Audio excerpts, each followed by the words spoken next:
Hello, chers amis closers, nous sommes aujourd'hui avec Jérôme. Jérôme qui est un... Bah, du coup, t'es mon meilleur client, Jérôme, mon meilleur élève, même, je peux dire, puisque ça fait maintenant, ça fait un an, non, t'avais rejoint Closer Un Squad an, ouais, au mois d'août l'an dernier. Ouais. mois d'août l'an dernier, donc c'est cool. Et dans cette vidéo, bah, j'aimerais que Jérôme nous explique son parcours, comment est-ce qu'il est arrivé à devenir closer, comment est-ce qu'il est passé de closer qui apprend des méthodes de vente, on va dire plutôt normales, ce qui se fait sur le marché, à closer sans script, à closer sur des offres à parfois plus de 5 000 euros, avec des prospects pas faciles. Eh bien, on va voir ça ensemble maintenant. Donc, bah, vas-y, Jérôme, présente-toi. Qui es-tu? Alors moi je suis donc Jérôme, j'ai 55 ans et je suis closer depuis 3 ans en fait. La plupart de ma carrière en fait je l'ai fait dans la restauration, donc quelque chose qui n'avait strictement rien à voir avec le closing. La plupart du temps d'ailleurs j'ai travaillé pour moi, hein, j'ai été très très peu salarié. Et un jour il y a 3 ans je voulais absolument changer de métier, j'en avais marre. Je cherchais et je suis tombé sur une annonce pour devenir closer. Et puis, j'ai pris la première formation à l'époque qui se présentait. Je les remercierai toujours parce que c'était plutôt basique, mais ça suffisait en tout cas pour démarrer. Et j'ai démarré il y a 3 ans, là, au mois d'août, là, il y a 3 ans de ça. Excellent. Et ça, donc c'était, oui, c'était en 2022 du coup. Oui, il y a 3 ans, c'est ça, ouais, 2022. Ouais. Ouais. Excellent. Donc, j'ai démarré chez eux, en plus. Donc, j'ai acheté la formation et ensuite, je l'ai vendue pendant quelques mois. Donc, Et j'ai compris que c'était pas suffisant, quoi. Il fallait aller plus loin si je voulais continuer à progresser. ouais. Ok, donc qu'est-ce qui s'est... Au bout de combien de temps tu as commencé à réellement closer? Réellement closé, c'est-à-dire. Bah, avoir une offre. Ah, ça s'est fait assez rapidement. J'ai dû prendre la formation, la première en avril ou mai. Et en août, je commençais à prendre mes premiers appels. C'était un test, hein, en réalité, je l'ai passé. Et ils m'ont gardé ensuite dans l'équipe. Donc ça s'est fait assez rapidement. Et donc à l'époque, oui, c'était pas encore très connu, 2022, moi je m'en souviens. C'est marrant parce que c'est pile le moment où moi aussi j'ai pris mes premiers appels. C'était août 2022, où j'ai commencé à prendre mes appels pour un infopreneur, donc comme toi. Je m'en souviens très bien. Et donc je me souviens, il y avait très peu de closers encore. Enfin, c'était. C'était tout nouveau. Et quand je suis tombé sur ça, d'ailleurs, je me suis moi aussi posé des questions. Est-ce que c'est vrai? Est-ce que c'est pas vrai? Est-ce que c'est possible? Est-ce que c'est pas possible? Et puis, tu peux le voir que quand tu le fais réellement, hein, si tout ça c'est possible ou pas. Mhm. Donc je l'ai acheté et puis je me suis lancé. Hein. Et l'envie de changer de vie, en fait, était plus forte. Hein. Et c'est ça qu'il faut transmettre à nos prospects aussi aujourd'hui. J'avais tellement marre de ma situation qu'il fallait que je change. Qu'est-ce que ta vie ressemblait à quoi à ce moment-là?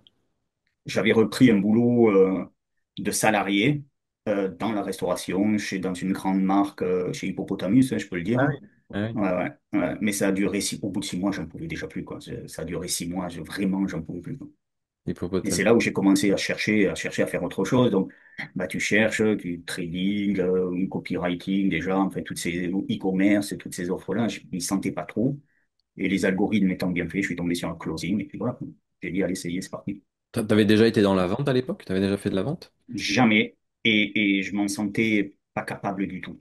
J'ai dans ma famille des gens qui ont été vendeurs toute leur vie et je les regardais, je les admirais un peu. Je me disais toujours, ça sera pas possible, je pourrais pas faire ce qu'ils font, eux, quoi.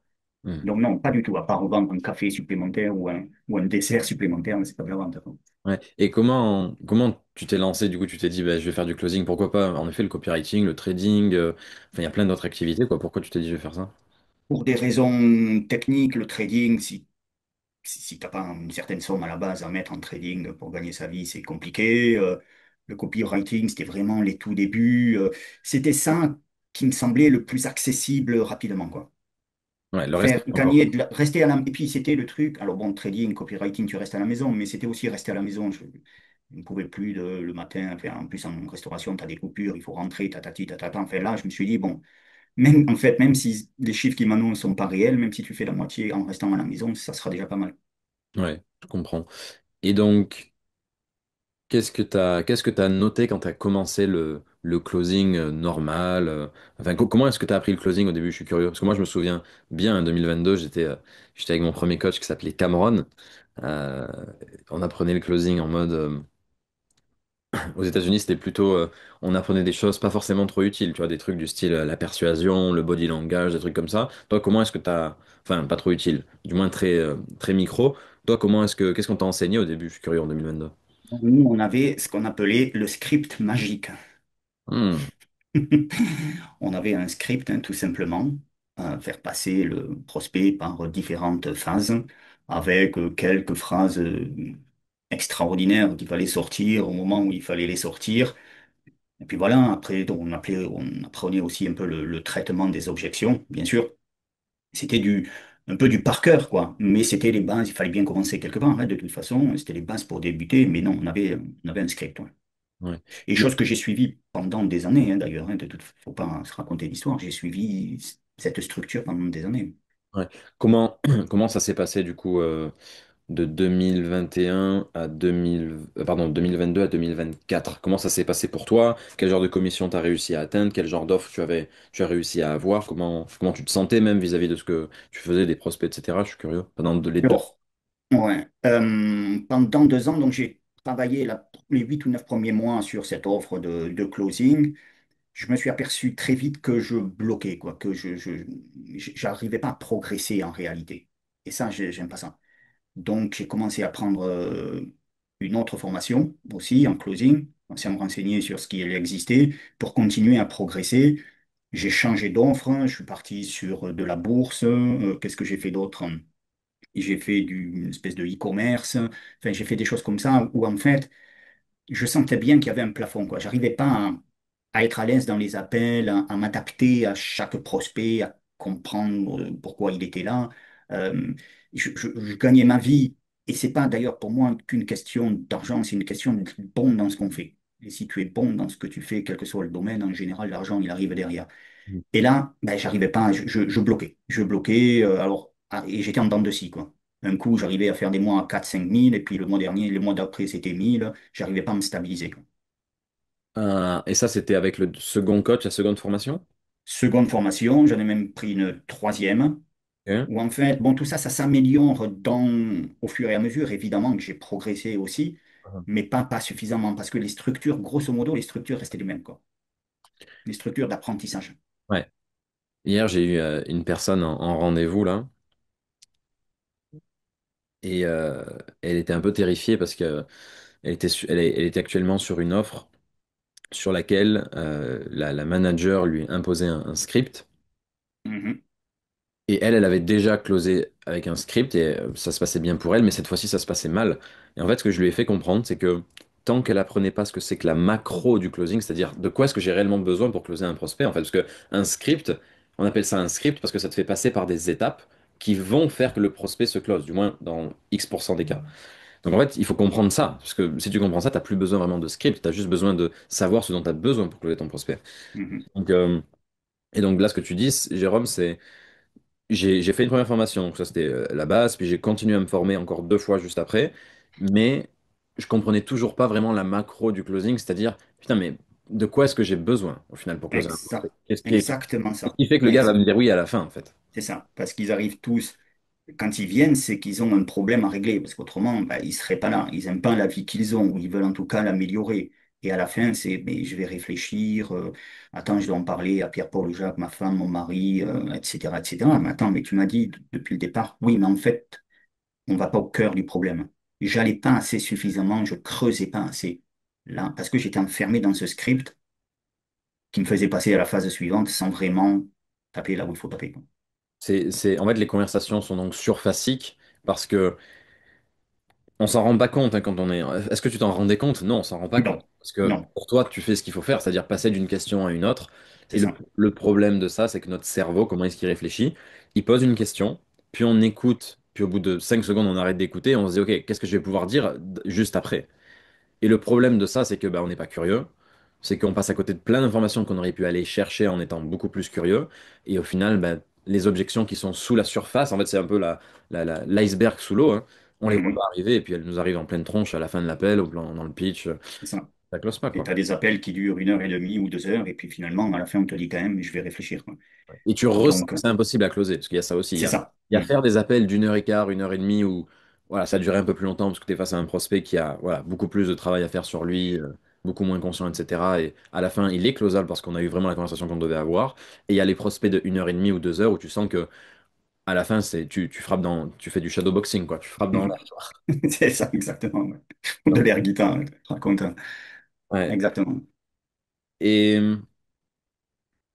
ouais, donc à ce moment-là, toi, quel est, j'imagine que faire 10 000 € par mois, ça n'a jamais été vraiment ton objectif. Alors je parle de ça Non, parce que c'est vrai que c'est beaucoup de closers se mettent cette barre-là parce qu'ils savent que 10 000 € par mois, c'est bah, pour moi, par exemple, 10 000 € par mois, me prouver que c'était possible de les avoir et je voulais pouvoir dire à ma famille, putain, je fais 10 je 000 € l'ai. par mois. Tu vois, c'est quand tu es jeune et que tu as 24, 25 ans, c'est quand même un certain montant. Et ce qui est fou, c'est qu'au final, j'y suis arrivé très rapidement et presque sans faire exprès. Toi, je sais que ça n'a jamais été trop ton objectif et que tu n'étais pas du tout concentré sur l'argent en lui-même, mais plus Non. sur quoi tu étais concentré, toi, en fait. Comme je l'ai dit, et ça a été vrai pour toute ma carrière, hein, quoi que j'ai fait dans ma vie, c'est sois bon dans ce que tu fais. Et si tu es bon ou si tu fais partie des meilleurs, si ce n'est le meilleur dans ton métier, ben forcément, l'argent va tomber. Et en fait, j'ai toujours fonctionné comme ça et je continue aujourd'hui comme ça. Et puis, bon, j'ai l'âge que j'ai plus envie de travailler comme des jeunes. Forcément, on n'a plus les mêmes ambitions, c'est normal, hein, il y a une question de génération. Donc, moi, je me concentre sur, voilà, je veux faire partie de l'équipe des meilleurs en closing. Voilà. Et si je fais partie de l'équipe des meilleurs en closing, l'argent va tomber, on va venir m'appeler, il y aura pas de souci là-dessus, et puis j'ai pas des besoins extraordinaires. Donc, j'ai pas ce challenge-là. Mon challenge, c'est je veux maîtriser le mieux possible, en tout cas, ce que je fais en termes de closing. Et je sentais que je maîtrisais pas tout. J'avais pas tous les éléments. Et même encore, il y a du boulot, hein, forcément, on ne s'arrête jamais. Mais je maîtrisais pas tout. Ouais. Ça fait vraiment du sens. Et en fait, tu finissais tes appels en te disant, il y a un- ton subconscient savait qu'il y avait un truc qui allait pas, mais tu savais pas ce que c'était en fait. J'ai loupé quelque chose, pourtant il m'a dit ceci, il m'a dit cela, et à la fin il me dit non, mais je le ferai dans 15 jours. Quelque chose qui va pas quelque part, quoi. C'est Ouais. incohérent par rapport à ce qu'il m'a dit. Ouais. On s'est rencontrés donc à cette période-là, c'est-à-dire il y a un an, quand tu étais plutôt un bon closer, tu vois, t'étais pas. Enfin, comment tu te sentais à ce moment-là quand on s'est rencontrés? Moyen, moyen, moyen. J'aime pas ça. Quand on s'est rencontrés, comment est-ce que tu t'es dit, attends, mais ce gars-là, il va m'apprendre les mêmes choses que j'ai fait dans mes 3 premières formations? Comment tu t'es dit, comment tu as pu te lancer dans une quatrième formation, coaching, etc., sans avoir la peur de te dire, attends, mais je vais juste continuer à avoir les mêmes résultats, tu vois? Comment tu as géré ça? Pour deux raisons. La première, c'est que je m'applique à moi ce que je demande à mes prospects. Donc, si moi, je me forme pas continuellement, c'est difficile. Enfin, si je me forme pas régulièrement, en tout cas, je peux pas demander la même chose à mes prospects. Il faut que je vive ça pour pouvoir aussi le demander à mes prospects. C'est une question de cohérence là aussi. Et puis, au bout d'un moment, tu passes sur la peur. Bon, ben, t'apprends, t'apprends. Et puis, honnêtement, c'est ta personnalité qui a fait ce que je voyais sur YouTube, ce que je voyais sur les réseaux sociaux, qui m'a fait dire ce qu'il dit, ce qu'il fait, comment il le dit, c'est différent des autres, hein. Donc il faut aller voir quand même ce qu'il fait. On a eu cette discussion la première fois, et puis voilà, quoi, ça s'est fait naturellement. Donc c'est là, Donc c'est deux choses, c'est toi et moi qui me dis, tu es obligé de te former sans arrêt, tu es obligé d'avoir un coach.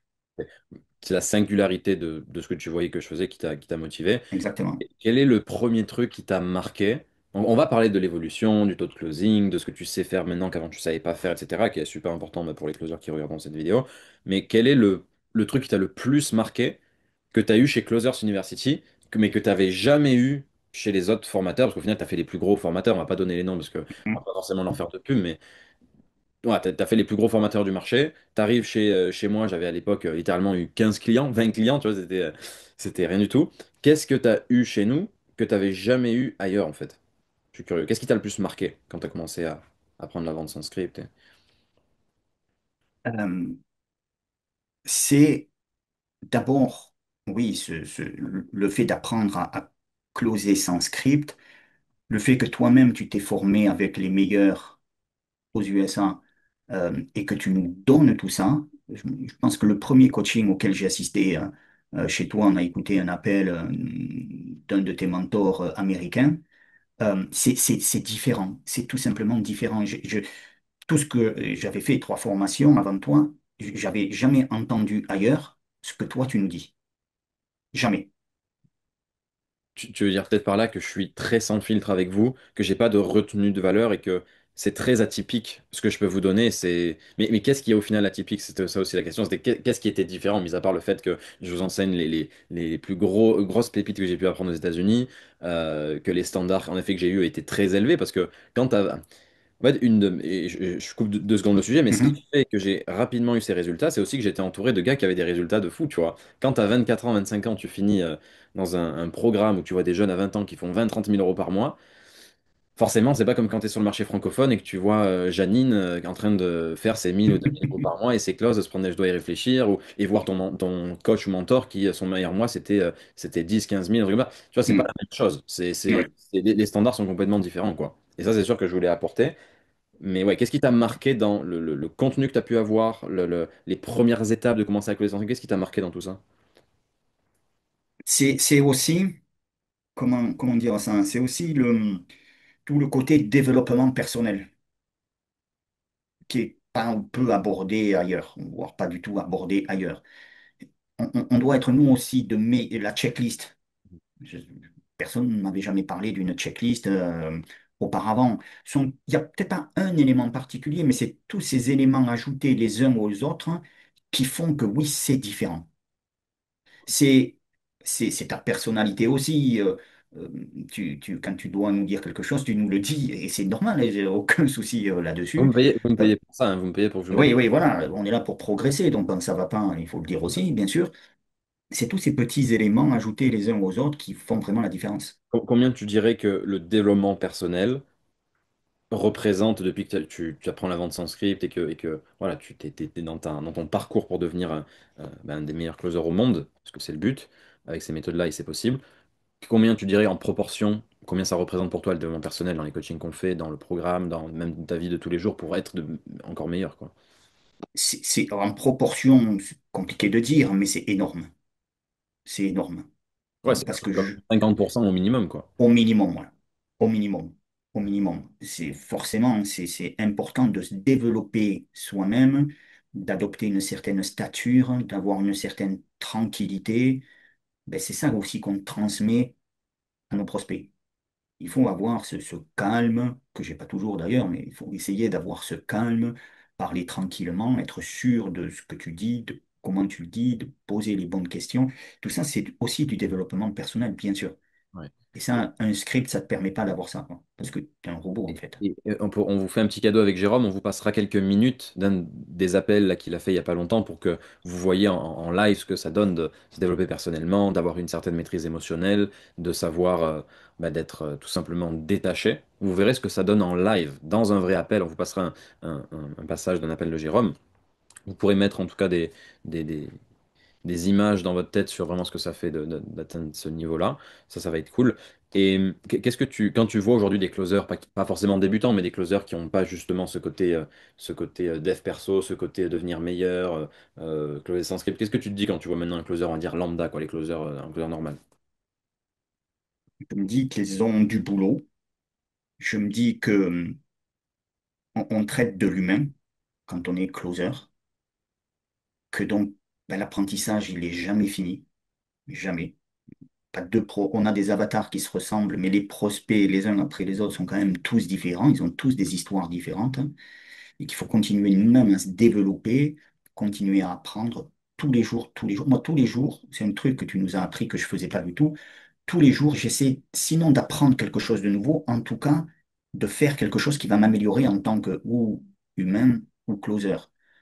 Tous les jours, j'essaye vraiment de faire quelque chose, de relire. Mais quand on est en coaching, je prends des notes. J'aime bien avant les appels, en plus de la checklist, prendre mes notes et je les prends n'importe où, hein. Je ne prends pas une en particulier, mais relire des notes, hein.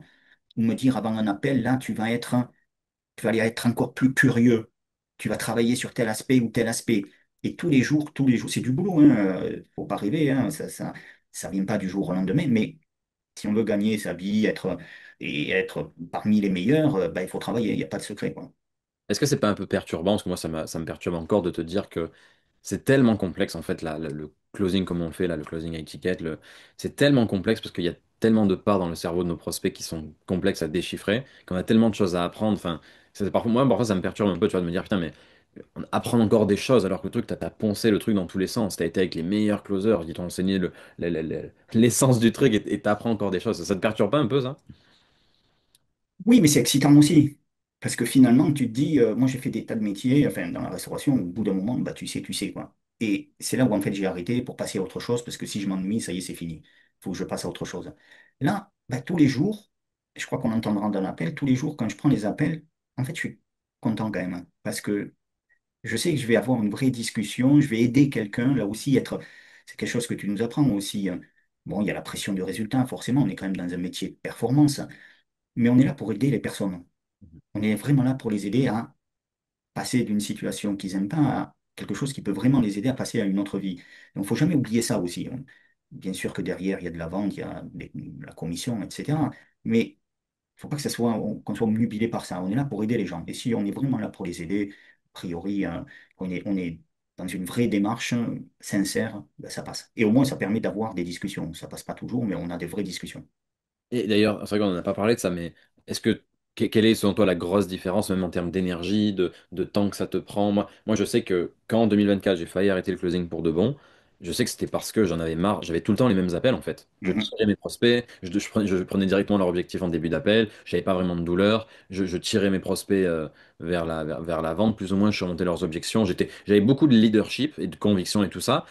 Mais en fait, quand je démarrais un appel, j'étais en mode putain, je dois encore tirer cette personne-là pour qu'elle ait le bon mindset, etc. Et en fait, ça me fatiguait, tu vois. Ouais. Aujourd'hui, est-ce que tu le ressens? Ou du coup, pas du tout, parce que. Non, non. Et j'ai failli, comme toi, à un moment donné, je me suis dit, tu continues, t'arrêtes, tu continues, t'arrêtes.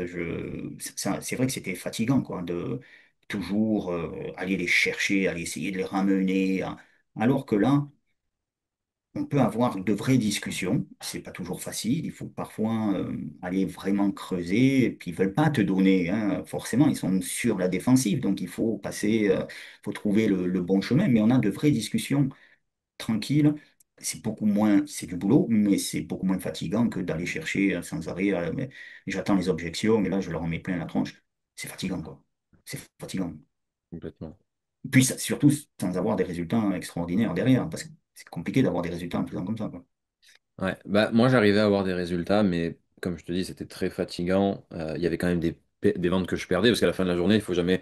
En fait, la plupart des gens regardent toujours ce que ça leur coûte. Mais pardon, combien est-ce qu'ils ils doivent sortir, mais jamais Oui, combien est-ce que le fait de ne pas sortir, ils perdent aussi, tu vois, il faut regarder ça.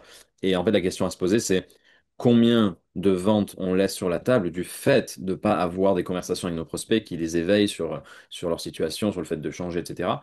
Je me souviens d'avoir eu des couples. Bon, les couples, j'avais un bon taux de closing avec eux. Mais je me souviens d'avoir eu un ou deux couples, ils étaient inclosables, tu vois, parce que j'avais pas fait ce qu'il fallait. Ou des hmm. gars, à la fin, ouais, avec lesquels on se bataillait dans les objections, alors que j'avais zéro douleur, donc c'était logique qu'ils aient des objections, tu Et vois. oui, forcément, Et forcément. donc, ça, ouais. Quel est, en termes de taux de closing, en termes de. Qu'est-ce qui a le plus évolué en termes, alors, si tu veux parler commission, on parle de commission, mais plutôt en termes de taux de closing, en termes de temps d'appel, qu'est-ce que la vente sans script t'a le plus aidé à faire, en fait? Ça m'a aidé d'abord à avoir de vraies discussions avec mes prospects, de comprendre réellement leur douleur, leur situation, et d'aller directement là où je dois aller en tant que closer si je veux aider mes prospects. C'est ça d'abord. Et le fait d'avoir de vraies discussions, effectivement, ben, ça permet d'avoir un meilleur taux de closing.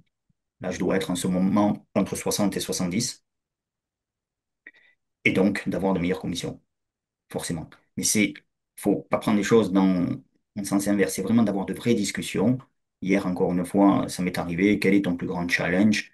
On m'a donné deux challenges. Ben, tu tapes immédiatement dans ça et t'hésites pas.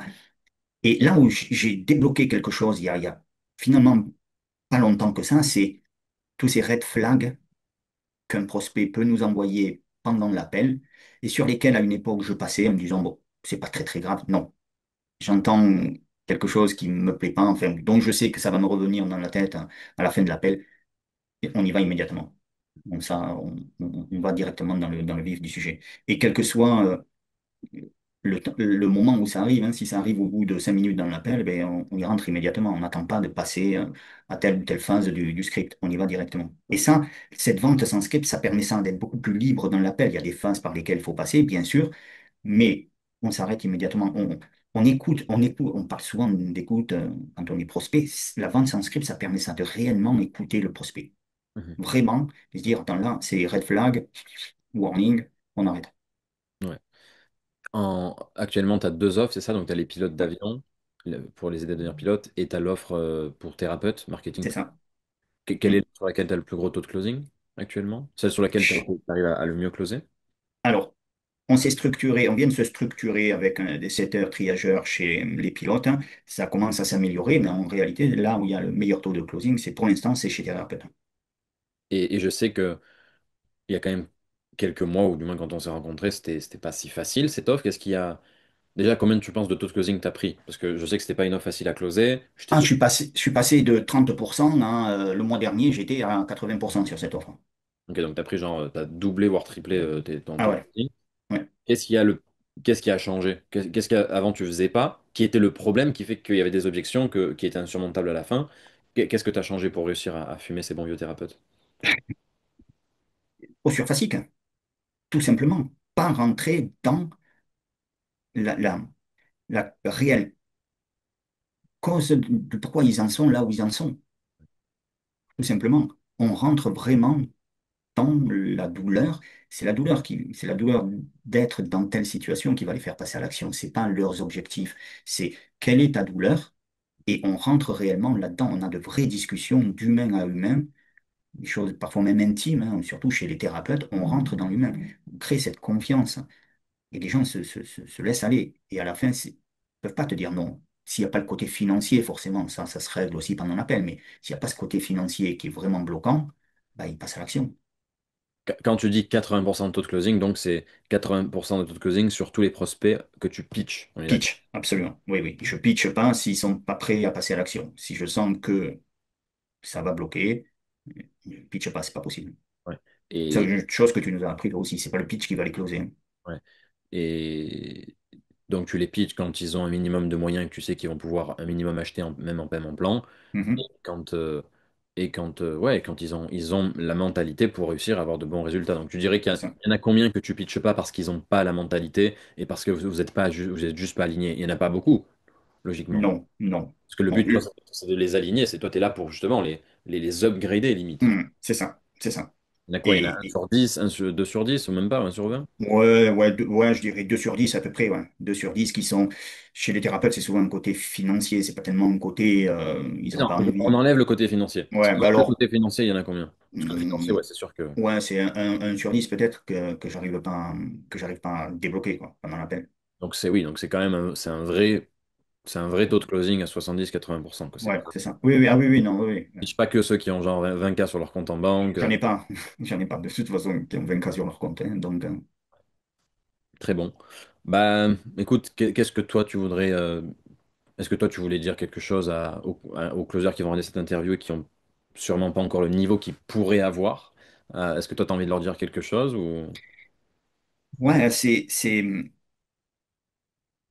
appliquez-vous à vous-même ce que vous demandez au prospect, pour commencer, quoi. Donc, bossez, formez-vous, euh, apprenez, entourez-vous des meilleurs. Si tu veux être le meilleur, ben, il faut s'entourer des meilleurs et bosser, quoi. Formez-vous, apprenez, bossez tous les jours. C'est pour ça que moi, par exemple, je prends 3 4 appels par jour maximum parce que je veux pouvoir aussi bosser à côté de ça. T'as jamais autant Revoir bossé, des non? coachings. Depuis qu'on est ensemble, t'as jamais. Ah oui, oui, oui, oui. Ben oui, mais c'est que comme, enfin, il n'y a pas de secret, quoi, hein. Si tu veux gagner correctement ta vie, faire partie des meilleurs, il faut bosser. Il y a pas de secret, là, hein. Oui, mais avant, on te l'avait pas vendu comme ça. Non, non, non. C'est Non, quand non, tu as avant, c'est. compris au combien c'était profond la vente, et donc sans script, c'est là où tu t'es dit, attends, j'ai du pain sur la planche. Je Il y vais a du devoir. boulot. Il y a du boulot. Il y a du boulot. Et il faut bosser, il faut investir, il faut s'investir. Et a priori, il n'y a pas de raison que ça passe pas, quoi. Mais il y a du boulot, bien sûr. Cool. Bah écoute, en tout cas, c'est un plaisir de travailler avec toi. C'est vrai que t'es un bon étudiant, Jérôme, dans le sens où tu appliques les conseils et t'es très coachable, et ça, c'est très important. Bon, bon. C'est vrai qu'il y a des personnes qui sont plus ou moins coachables. Je connais des bons closers qui sont pas très coachables, tu vois, parce que Mhm. parfois, ils ont beaucoup d'ego, ou ils sont juste pas coachables, en fait.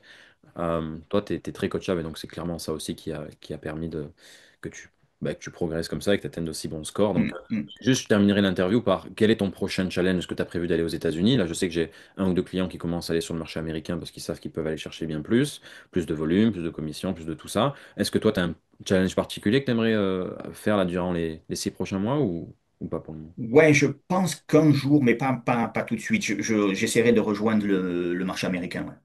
Ouais. Ouais. Faut que je me remette à l'anglais. Je l'ai parlé pendant 10 ans, mais une langue, si tu la pratiques pas, tu l'oublies, comme le closing d'ailleurs. Mais un de ces jours, je vais y arriver. Mais le vrai prochain challenge, c'est que avec les deux offres sur lesquelles je suis là, je veux qu'on upgrade encore, qu'on continue, qu'on monte. Je suis bien avec ces deux infopreneurs, c'est important aussi. On s'entend bien, on discute, on fait des choses ensemble, c'est important aussi.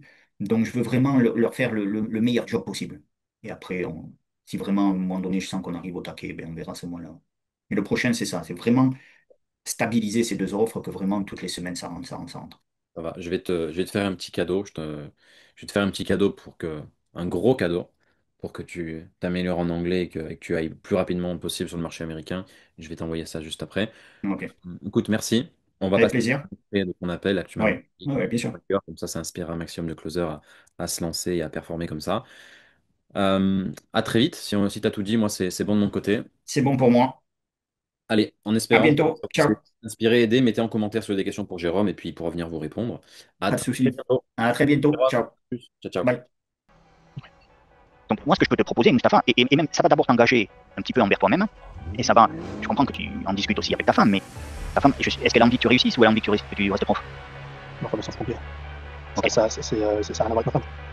Justement, enfin, on a même suggéré d'aller emprunter, d'aller dans une école. C'est pas lié à ça. Ah, donc ta femme, elle te soutient dans cette démarche. Elle me soutient comme oui, oui. Après, c'est vraiment là, je suis dans une démarche qui est très pas personnelle, mais j'avais parlé avec ma femme bien avant de connaître notre héros.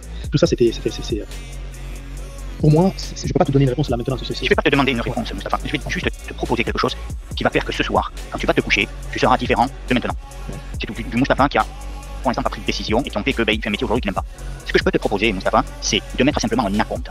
Cet acompte, ne t'inquiète pas, il est remboursable. Tu mets un premier acompte. Moi, j'avertis Max. Max te contacte sous 24 heures. Vous en discutez tous les deux. Si tu as envie d'arrêter, tu arrêtes, il n'y a aucun souci. On te rembourse tes 800 euros, terminé, merci, au revoir. Mais au moins, tu t'engages. En faisant quelque chose de différent jusqu'à présent, au moins tu t'engages. Et ce soir, quand tu vas te coucher, tu pourras dire d'abord à ta femme et ensuite à toi-même, j'ai pris une décision que j'ai jamais prise de ma vie. Et c'est ça qui va me faire changer. Autrement, tu changeras pas, Mustapha. Autrement, on se retrouvera dans 6 mois et tu n'auras toujours rien entamé. C'est sûr.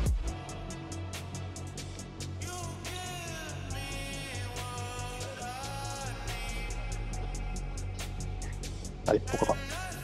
On va y aller. C'est sûr. Ouais. Et qu'est-ce qui te fait changer là? Bon, j'ai envie de tenter le coup. J'ai envie de tenter le coup. C'est un go? Ouais. Allez, je t'envoie ça alors